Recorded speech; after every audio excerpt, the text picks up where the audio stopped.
Learning that my husband's late-stage cancer was a misdiagnosis, I breathed a long sigh of relief. Clutching the re-examination notice, I hurried home, my heart filled with the joy of sharing this good news with him. But as soon as I stepped inside, he pushed a divorce agreement toward me, his tone solemn yet tinged with a sense of relief. "I've settled for you my whole life. Now, with only 3 months left, I want to spend it with the person I truly love. Please grant me this final wish." I stared fixedly at the words Edmund leaves with nothing on the agreement, a whirlwind of emotion surging within me. Yet, after only 3 seconds of hesitation, I picked up the pen. Chapter 1. Let's get a divorce. Please grant me my final wish. When Edmund handed me the divorce papers, his eyes were as calm as a stagnant pond. Only when he mentioned that true love did a glimmer of light, one I had never seen before, flicker in his gaze. Today, he wore a white linen shirt paired with beige casual pants. In his 30s, he was still the elegant and refined literature professor in the eyes of others, but at this moment, he felt utterly unfamiliar to me. I stood frozen in place, and after a long pause, I managed to squeeze out a sentence, "Your true love? What do you mean?" He lowered his head, his tone tinged with a hint of longing. "Yes, my life is already on a countdown, so there's no need to hide it from you anymore. In the 3rd year of our marriage, I met a girl, one of my students.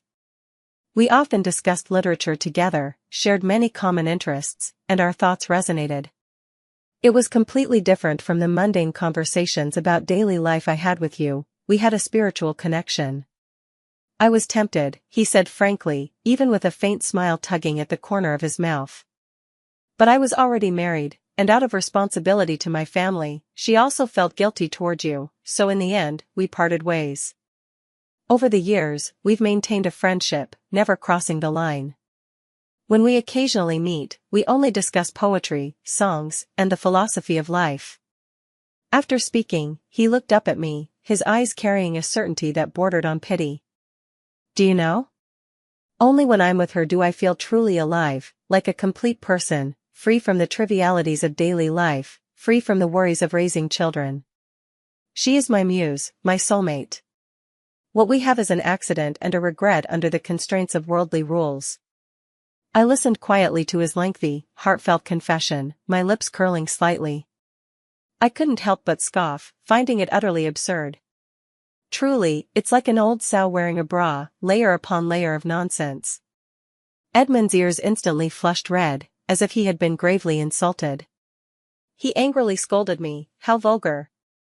You're not even half as refined as she is. Do you have any idea how much I can't stand your vulgarity and lack of learning? Marrying you was like a cow chewing on peonies, a complete waste." I was speechless for a moment, and the initial anger in my heart gradually subsided. I looked at him and said, "So what? Do I need to apologize to you?" I took a step forward, staring directly at him. "Edmund, are you trying to wrap your affair in a poetic cloak and turn it into a story everyone admires?" He seemed to finally feel a hint of embarrassment, but his gaze remained resolute. "I must get a divorce. I don't want to leave any regrets in the final chapter of my life." He pushed the divorce agreement toward me again. I picked it up and flipped through it. The reason column stated irreconcilable differences, and the property division section clearly stated that he would leave with nothing. Edmund slightly raised his chin, pretending to be open-minded. "These worldly possessions are useless to a dying man like me. After all, I've wronged you, so consider this as compensation." I sneered, slipping my hand into my pocket and touching the warm misdiagnosis notice.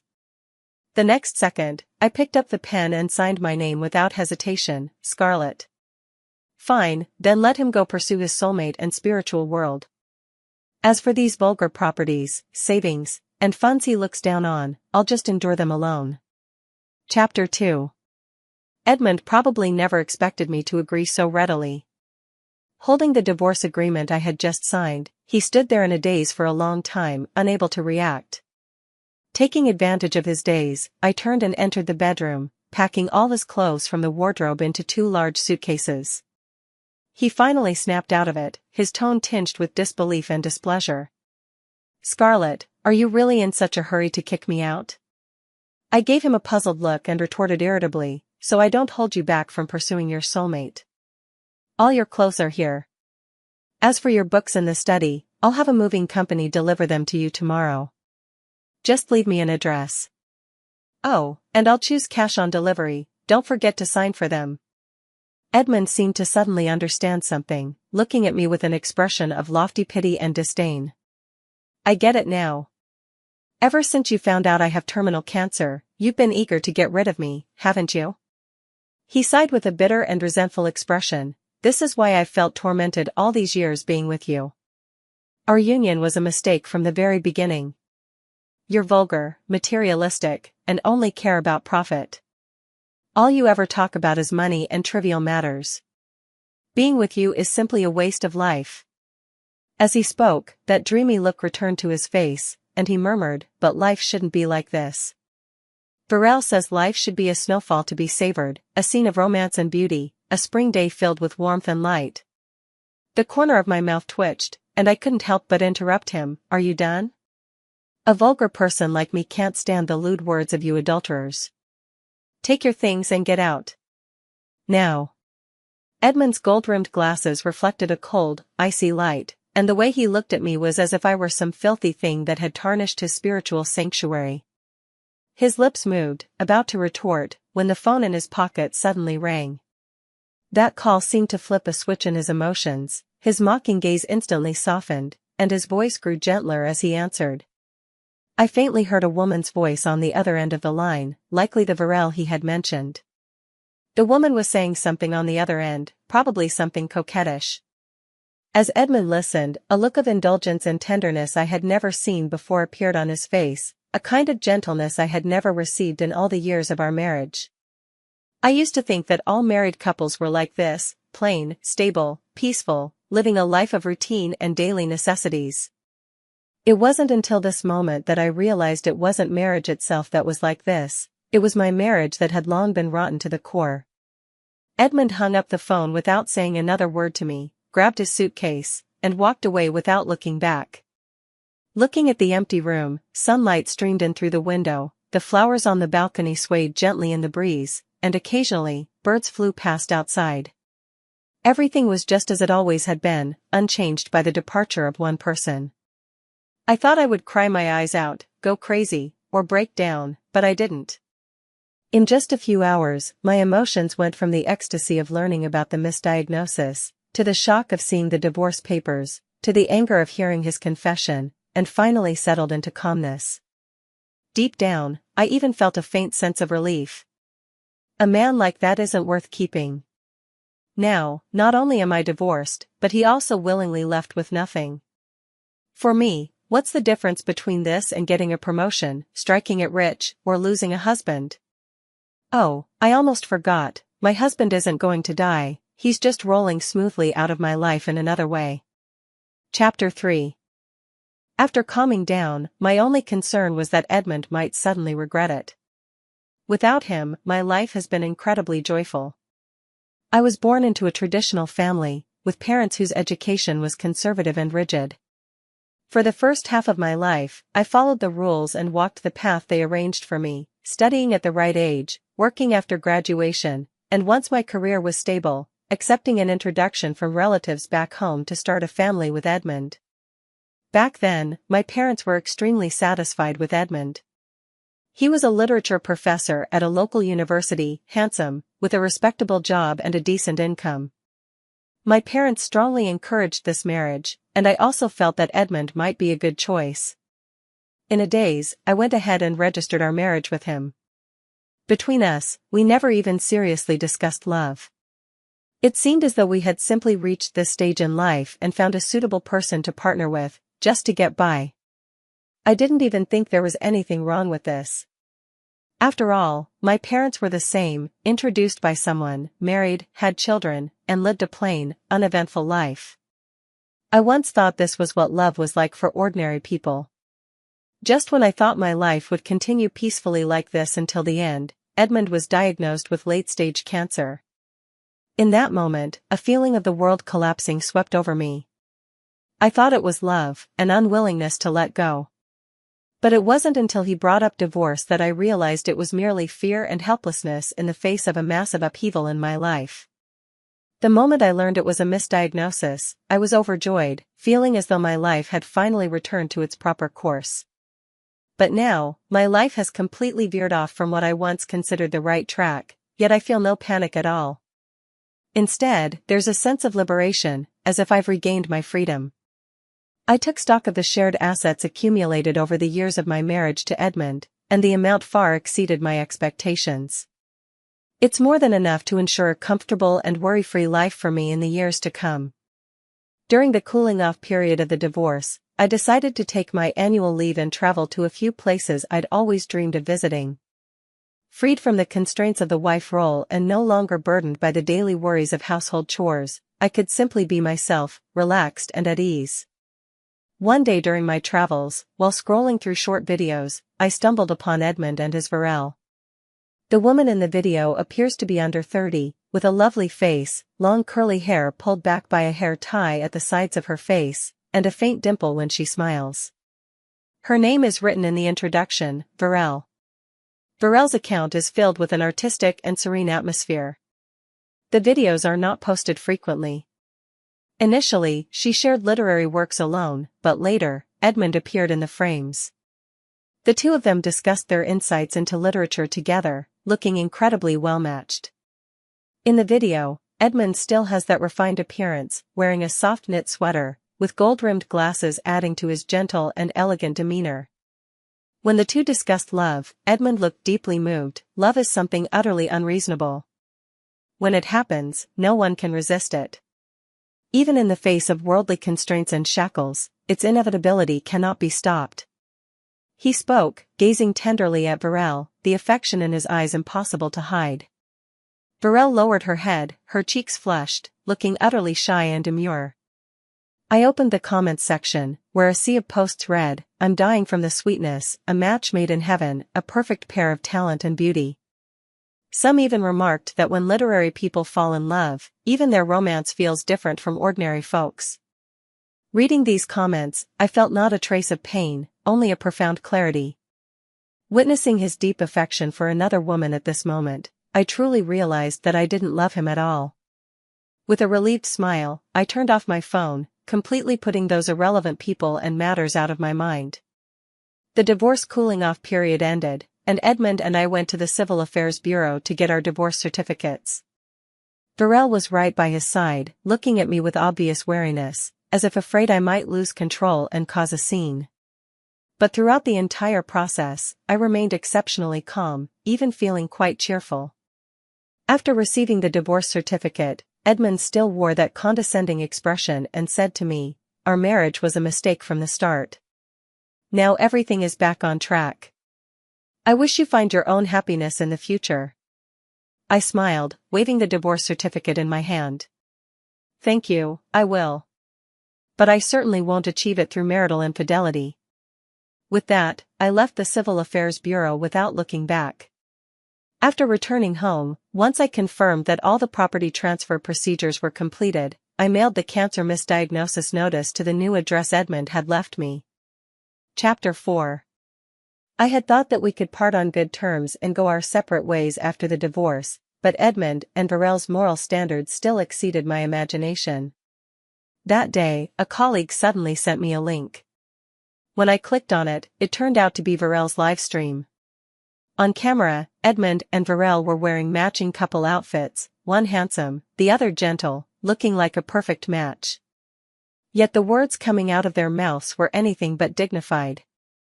Edmund spoke confidently to the camera, portraying himself as a victim in the marriage. "Yes, I am indeed divorced. When I was young, I thought compatibility meant love, so I rushed into marriage. But married life turned out to be incredibly dull. My ex-wife and I repeated the same routine every day, waking up to nothing but the daily grind, talking about mortgages, our parents' retirement, when to start a family, and trivial matters at work. I wanted to talk with her about the literature I love, Camus, Shakespeare, Tagore, but she always listened with a blank look, completely unable to engage in any meaningful conversation." He shook his head, his face full of regret. We lived a mediocre and dull life, like a dim, unremarkable grain of sand. It wasn't until I met Varel that my life finally felt renewed. As he spoke, he gently took Varel's hand, and she responded with a perfectly shy smile. With Varel, we can discuss poetry, philosophy, and the meaning of life. Our thoughts resonate, and our tastes and interests align. Being with her makes me feel that life is truly living, not just existing. After divorcing my ex-wife, I finally felt a sense of relief, no longer having to face the tedious and mundane chores of daily life, no longer dealing with a narrow-minded and ordinary wife, and no longer feeling endless pressure from the long struggle to conceive. Hearing this, I was completely stunned. Edmund and I had indeed been trying to conceive for a long time without any success. After going to the hospital for a checkup, we discovered that his sperm survival rate was too low, making natural conception almost impossible. At the suggestion of both sets of parents, we decided to undergo IVF. During that time, I was the one enduring the side effects of ovulation injections, making countless trips to the hospital. I was the one bearing the fear of childbirth, all for the sake of having a child for this family. Clearly, it was his fertility that was the issue. Clearly, I was the one making sacrifices to sustain this marriage. How could this man, who reaped the benefits without lifting a finger, portray himself as the victim and speak so confidently about it? Throughout these years of marriage, I managed everything at home and took care of both sets of parents, keeping the household in perfect order so he could focus on being his refined professor. Yet, in his eyes, all my efforts were merely narrow-minded and vulgar. Anger surged in my heart instantly. With a flick of my fingers, I typed a line in the bullet chat: "How dare a man who cheats in marriage portray himself as a victim? Does a little knowledge of literature and art cover up the fact that you too are a scumbag and a shameless woman?" Amid the flood of flattering bullet comments, my question stood out sharply. The chat in the live stream fell silent for a moment before scrolling even faster. Through the screen, I sneered and typed another line: "Edmund, did you receive the re-examination notice I sent you?" Chapter 5. My words were like a stone thrown into a calm lake, instantly causing an uproar in the live stream. The voices of doubt grew louder and more numerous. It turns out I'm not the only one who thinks there's something off about this couple.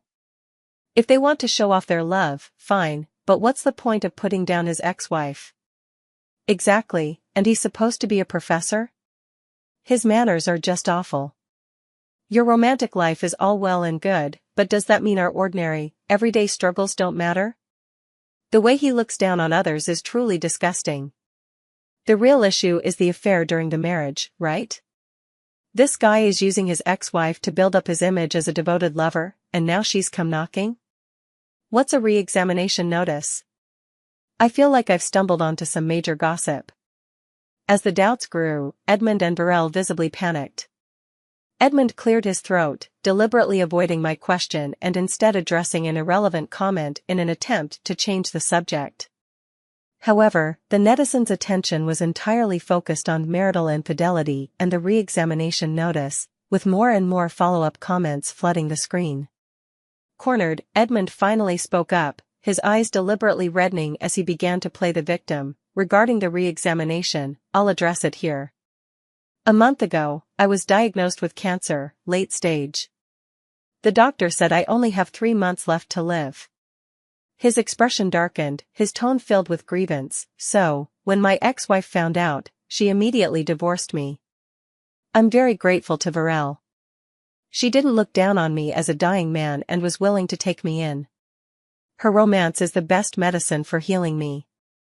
With her by my side, I believe the time I have left will be happier than ever before." These words instantly shifted some of the public opinion, and voices of sympathy for them began to reappear in the live stream. Oh my, it turns out to be a love that has weathered hardships together. It's so touching. In that case, isn't the ex-wife going too far? Her husband is terminally ill, and she just divorced him outright? Indeed, couples are like birds in the same forest. When disaster strikes, each flies away. Reading these comments, I could only feel absurd. Just as I was about to continue typing to refute them, a system notification suddenly popped up in the live stream: "You have been kicked out of the live stream." In the video, Edmund and Varel had regained their composure and dignity. Varel held Edmund's hand, her voice gentle and affectionate, though it's said that couples are like birds in the same forest, flying their separate ways when disaster strikes. I believe love can overcome all hardships. Even if we only have one day left, I'm willing to love him. Hearing this, my stomach churned with overwhelming disgust. Fueled by anger, I immediately verified my short video account, using the ID Edmund's ex-wife and a profile picture of a past photo of us. Driven by sheer emotion, I started my first live stream. Chapter 6. This was my first time going live. Perhaps riding on the popularity of Edmund and Varel, the platform recommended my stream to many of their followers. In no time, the number of viewers in the live room grew rapidly. Once the number of viewers stabilized, I looked into the camera and began to state the facts, clarifying their slander against me word by word, regarding my ex-husband Edmund and his current partner Varel, who spread rumors and slandered me during the live stream. I am here to make an official clarification. Edmund, my dear ex-husband, you thought you had terminal cancer with only 3 months left to live and wanted to spend your remaining time pursuing your soulmate. I gladly agreed and chose to let you go. How did it become, in your words, that I abandoned you while you were seriously ill? You admitted to me yourself that in the 3rd year of our marriage, you had an affair with your then student Varel. Why are you now afraid to admit it to the public? Throughout these years of marriage, you played the role of the dignified and elegant professor, while I managed the trivialities of our family life. Your elegance, your artistic refinement, and your dignity were all built upon the foundation of my hard work and effort in daily life. You only saw my vulgarity, my mediocrity, and my ordinariness, but you never saw the responsibilities and burdens of life that I carried. Your dignity has always been built upon my struggles. When you and Varel were hiding in the study discussing poetry, literature, and the philosophy of life, I was at home washing your underwear and socks, tidying up your study. Your shirts don't magically become clean on their own, and your bookshelves don't stay spotless by nature. Just because I don't understand literature and art, does that mean all my efforts can be completely dismissed with a single word from you? I stared straight into the camera, my voice firm and resounding. You were the one who brought up divorce. I simply agreed and fulfilled your wish to pursue true love. I thought we could part on good terms. I didn't even hold you accountable for your marital affair, nor did I speak a single negative word about you to anyone else. Edmund, do you think a housewife with little education is easy to bully? My words completely turned the tide of public opinion in the livestream, and the number of viewers skyrocketed. The comments were filled with support for me. Oh my God, I finally came across the person involved. This story has taken such a dramatic turn. So it really was a marital affair.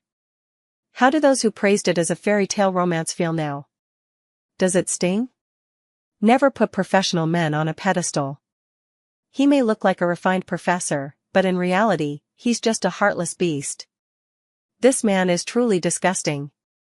Not only did he reap the benefits without lifting a finger, but he also turned around and belittled his wife's contributions. Does he have no shame? Just then, my phone suddenly buzzed with an incoming call from Edmund. In front of tens of thousands of viewers in the live stream, I put it on speakerphone. Chapter 7. After so many years of marriage, I had never seen Edmund so emotionally exposed. When we dine out together and occasionally have minor conflicts with others, it's always me who argues on principle, while he stands by and watches, even thinking I'm being petty and embarrassing him. When there are disputes with neighbors, it's always me who steps forward to negotiate, while he hides behind, maintaining what he calls his dignity. I hustle, get angry, and grow impatient for the sake of life, while he stands aside, judging me from a high horse, calling me unbearably vulgar. Now, seeing him lose his composure, I actually feel a hint of satisfaction. Scarlett. What do you mean by this? On the other end of the phone, Edmund's voice was filled with rage, and even a hint of panic. I replied slowly, what do you mean? You spread rumors and slandered me online. I'm just publicly clarifying things to protect my personal reputation. Is there a problem with that? Edmund's breathing grew rapid, and through the receiver, I could faintly hear Varel sobbing. She must have been frightened by this sudden turn of events. Edmund, instead of wasting time questioning me, you should take a look at the follow-up report I sent you, I said calmly. Without waiting for his furious response, I hung up the phone. To be honest, I was really looking forward to seeing the expression on Edmund's face when he realized he didn't have a terminal illness at all. The number of people in the live stream room kept growing. I smiled at the camera and said, I take full responsibility for every word I say in this live stream, and I welcome all viewers to hold me accountable. Edmund claimed he wanted to spend his last 3 months pursuing true love, so I went along with his wishes and let him have his way. But in his version, I became the one who exploited him in our marriage. I had hoped we could part on good terms, but if the other side refuses to see reason and distorts the truth, I won't just sit back and do nothing. Not long after I ended the live stream, a message suddenly popped up in Edmund's long dormant chat window, a photo of the re-examination diagnosis report, the exact one I had sent him. Immediately after, he sent a line of text, Scarlett, what is this? The next second, his call came through, his voice trembling on the verge of breaking down. Scarlett. You, explain this to me, what does all this mean? I finally felt a surge of exhilaration and told him word by word, it means you never had cancer in the first place. The previous diagnosis was just a misdiagnosis. Why didn't you tell me? Edmund's voice was almost a roar. How could you be so vicious? I responded calmly, oh, that day I came home with the re-examination notice, I was actually planning to share the good news with you. But you were in such a hurry to divorce me, so focused on pursuing your true love, that I got distracted by your urgency, overwhelmed with grief, and simply forgot. Scarlett. You did this on purpose.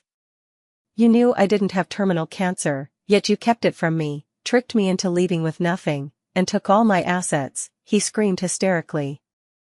I looked at the screen, feeling nothing but amusement. Edmund, is there any point in twisting the truth now? You were the one who brought up the divorce, you voluntarily asked to leave with nothing, pursuing true love was your dream, and you were the one who asked me to let you go. I did everything you asked, what more could you possibly be dissatisfied with? I sent you the re-examination report long ago and reminded you multiple times to check it. You were the one too lost in your newfound happiness to pay attention. What does any of this have to do with me? Do I still have an obligation to supervise you? During these years of marriage, I believe I've been diligent and responsible. Even though we didn't have much emotional foundation, we supported each other through all this time. If you wanted to pursue your true love, I had nothing to say about that.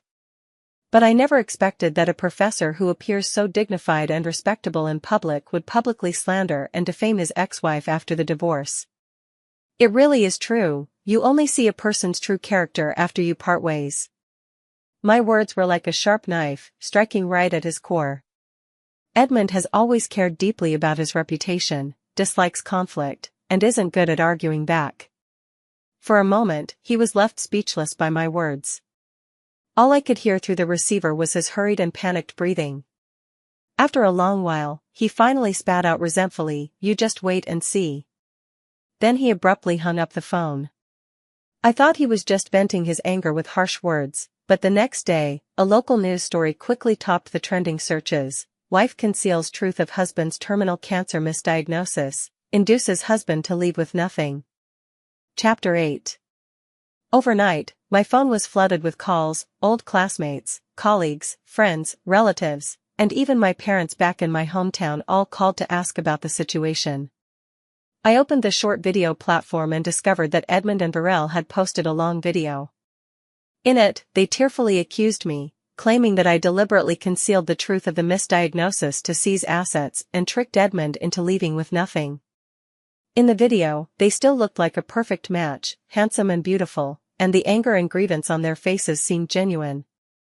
Varel's account already had a considerable number of followers, and with the help of marketing accounts reposting and amplifying the content, along with paid promotions and trending boosts, the video quickly went viral locally. Some people even dug up my personal information.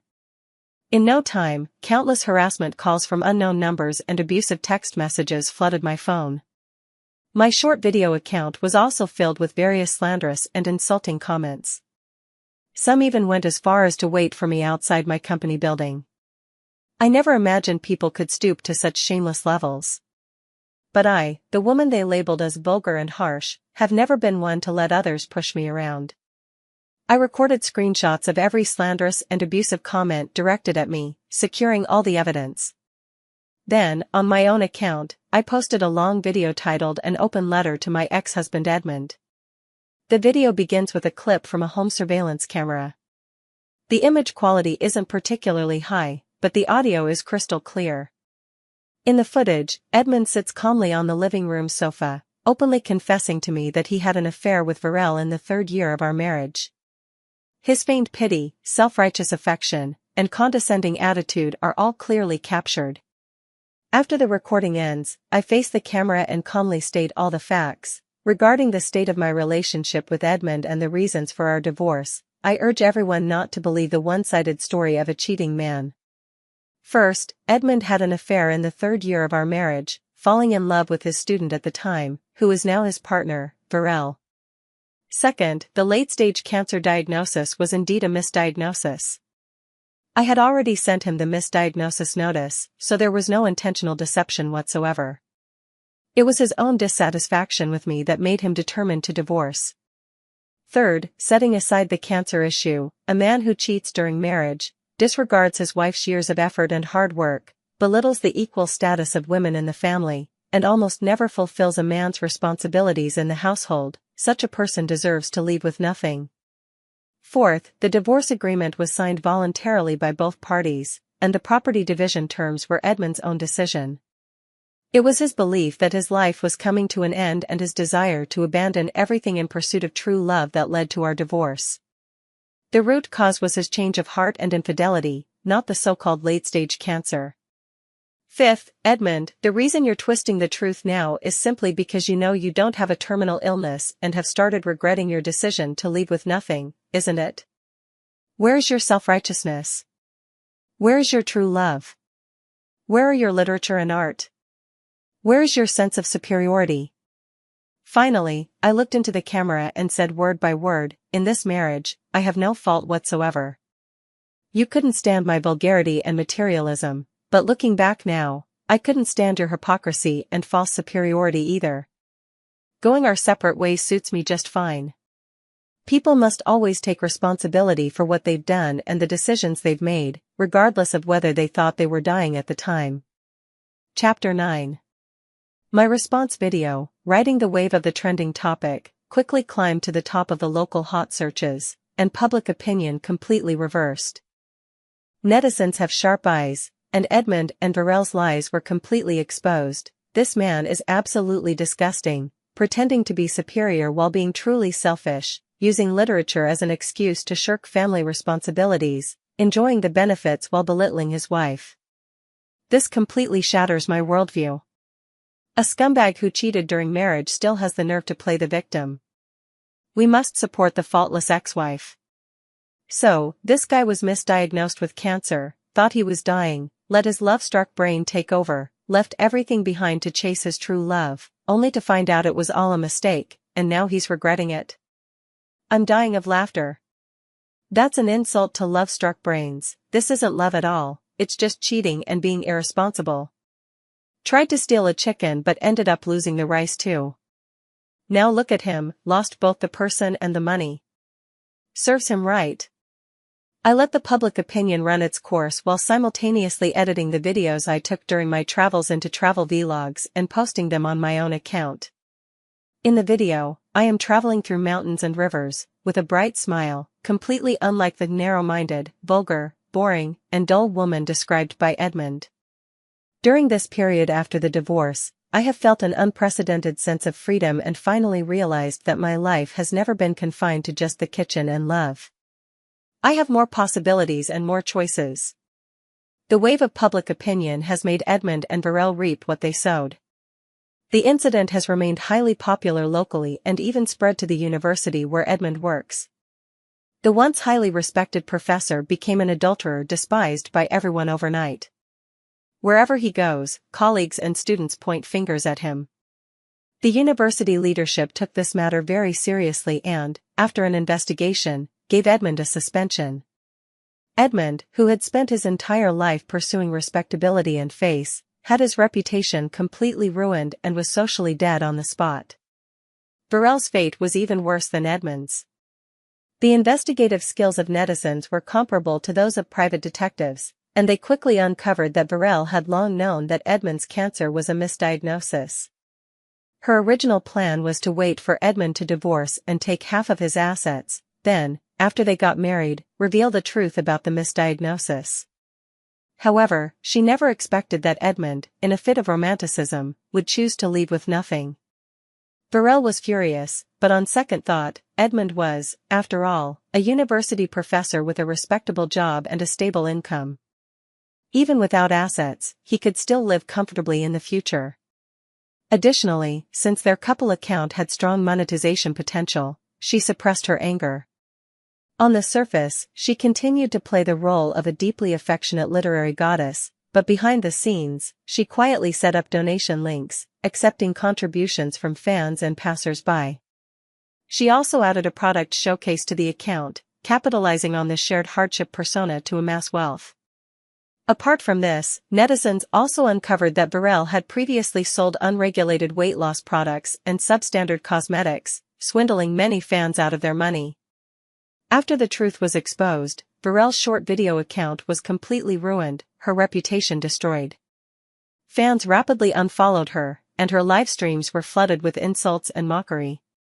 She could no longer rely on her literary goddess persona to make money. Their sorry situation eventually reached my ears after going through several rounds of gossip, and I simply treated it as a joke. My life continued as usual, working normally, occasionally traveling to explore the broader world, and sharing snippets of my daily life on short video platforms. My days were fulfilling and joyful. Edmund and Burrell were too busy with their own troubles to have any time to bother me. Chapter 10. Half a year later, while buying coffee at the cafe downstairs from my office, I unexpectedly ran into Edmund. He was wearing an ill-fitting delivery driver's uniform, rushing into the shop to pick up an order, drenched in sweat. His hair was damp and stuck to his forehead, and the elegance and dignity he once had were completely gone. It had only been 6 months, but he looked as if he had aged 10 years, his posture noticeably more stooped. The moment our eyes met, he clearly froze for a second, then his face flushed bright red, his eyes filled with panic and embarrassment. I looked at him, feeling not a shred of sympathy, only an overwhelming sense of irony. The mundane necessities of life that he once regarded as worthless have now become the reality he must face. The literature and romance he once took pride in are utterly worthless in the face of life's hardships. It turns out that even the most refined professor must eventually confront the realities of everyday life. In the end, everyone is just an ordinary person navigating their own existence. Edmund didn't dare say a word to me, nor did he dare to look at me again. After picking up his order, he rushed out of the coffee shop as if fleeing. Holding the freshly made coffee, I walked out of the shop. The sunlight spilled over me, warm and comforting. 6 months ago, fate played a huge joke on me. I thought it was a devastating disaster, but looking back now, I realize it was nothing more than a gift from fate. It allowed me to see someone's true colors, freed me from an unhappy marriage, and helped me live as my true self. I finally understand that for a woman, the most precious thing is never finding someone to settle down with, but rather possessing an independent personality and a free soul. Relying on others is never as reliable as relying on oneself, only you can be your own lifelong support. In the days to come, I will continue to embrace life with passion, journey toward mountains and seas, and live as the version of myself I love most.